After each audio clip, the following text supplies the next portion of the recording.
सुनिए ये चीख, इन चीखों से निकलते इस दर्द को जरा महसूस कीजिए। सोचिए उस बाप पर क्या बीत रही होगी जिसका 2 साल का बेटा इस दुनिया को अलविदा कह चुका है। स्क्रीन पर आप जिस मासूम की फोटो देख रहे हैं ये अब इस दुनिया में नहीं रहा, लेकिन इस वारदात में जो चौंकाने वाला खुलासा सामने आ रहा है वो ये है कि इस बच्चे का मर्डर एक आत्मा ने किया है। पड़ोसी ने कहा कि अम्मा की आत्मा ने इस मासूम की जान ले ली, लेकिन ऐसे कैसे हो सकता है? कैसे कोई आत्मा जान ले सकती है? क्या है इस वारदात के पीछे की असली कहानी? इस कांड के पीछे कोई शैतानी शक्ति छिपी है या फिर कोई इंसान शैतान का रूप ले चुका है? आइए इस हत्या के पीछे की असली कहानी को जानते हैं। ये पूरा मामला यूपी के फिरोजाबाद का है। यहाँ कल्याण नाम का आदमी मैकेनिक का काम करता है और वो अपने बच्चों के साथ रहता है। कल्याण की बीवी की मौत 6 महीने पहले हो गई थी, जिसके बाद कल्याण अपने बच्चों का ख्याल खुद रखता था। रविवार यानी 2 जून को कल्याण बच्चों को घर पर छोड़कर खेत का काम करने के लिए गया था। जब वो दोपहर को घर पर लौटा तो उसका 2 साल का बेटा रुपेंद्र घर पर नहीं था। बेटी से पूछा तो उसने कहा वो खेलने गया था लेकिन अभी तक नहीं लौटा। इसके बाद कल्याण ने पड़ोसी के साथ मिलकर बेटे की तलाश की, लेकिन वो कहीं नहीं मिला। काफी तलाशने के बाद पिता बेटे को ढूंढने पड़ोसी पप्पू के घर गया। जब वो उनके घर में घुसने लगा तो पड़ोसी पप्पू की पत्नी बर्फी ने उसे रोकने की कोशिश की, जिसके बाद कल्याण को उन पर शक हुआ और वो गांव वालों के साथ जबरन घर में घुस गया। घर में बेटे को बहुत ढूंढा, जिसके चलते बेटे रुपेंद्र की डेड बॉडी गेहूं की बोरियों के नीचे तिरपाल से ढकी हुई थी।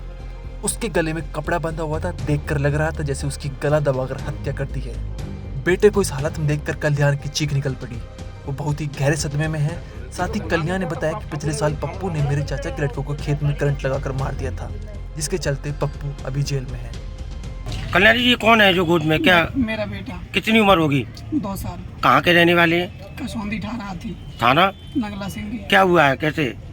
रवि, रॉकी, बर्फी देवी, नरगेश और भारती, इन सभी लोगों ने इसके द्वार पर मेरा बेटा चला गया था। घूमते घूमते उन लोगों ने पकड़ के गला दबा करके फंदे से खत्म कर दिया। वो हत्या कर दिया गया? हत्या कर दी उसकी। और उन्होंने फिर उसको सबको छुपाने के अपने घर में रख दिया था, गेहूं के बोरों के नीचे। पहले भी कोई? पहले मेरा एक भाई खत्म कर दिया करीबन 7वें महीने में, चंग चाचा का लड़का। वो बाजरे के खेत में करंट लगा करके खत्म किया। उसका मुकदमा पहले लिखा गया? उसका मुकदमा पहले से पंजीकृत है। रवि, रॉकी, बर्फी देवी और देवेंद्र अभी जेल में है। 3 लोग बाहर हैं। ये कब की घटना है बच्चे के साथ? 11:30 बजे की। इतना ही नहीं, पप्पू के परिवार ने बच्चे की डेड बॉडी को ठिकाने लगाने की फुल प्रूफ प्लानिंग कर ली थी। घर से बाहर एक घटक हो जाता जिसमें रुपेंद्र की लाश को दफनाने वाले थे, लेकिन इससे पहले ही पिता ने बच्चे की डेड बॉडी को ढूंढ लिया और पुलिस को इसकी सूचना दे दी। पुलिस ने जब पप्पू के परिवार से पूछताछ की तो उन्होंने एक अलग भयानक कहानी सुनाई।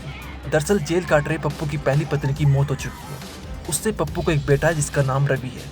वहीं दूसरी बीवी बर्फी से एक बेटी है जिसका नाम नरगिस है। नरगिस ने पुलिस को बताया कि उसके ऊपर पप्पू की पहली पत्नी यानी अम्मा की आत्मा आती है। इसको बच्चे अम्मा कहते थे, इसलिए नरगिस ने कहा कि अम्मा ने ये कांड कराया है।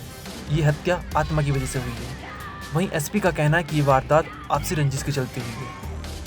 देखिए, आज ठार हाथी कसौदी जो नगला सिंगी थाना क्षेत्र में आता है, वहाँ से 112 पे एक सूचना प्राप्त हुई कि एक 2 वर्षीय बच्चा गायब हो गया है। इस सूचना पर तत्काल स्थानीय पुलिस मौके पे पहुंची।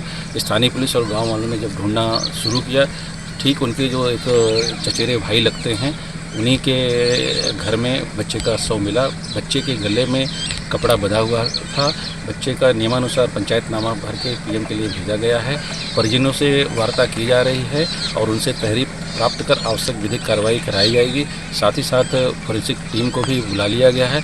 उनके द्वारा भी आवश्यक प्रदर्श उठाया जा रहा है। इसमें 3 टीमों का गठन कर दिया गया है। शीघ्र ही घटना का खुलासा किया जाएगा। पुलिस ने आरोपियों को हिरासत में ले लिया है और उनसे इस पूरी वारदात के बारे में गहनता से पूछताछ कर रही है। ब्यूरो रिपोर्ट क्राइम तक।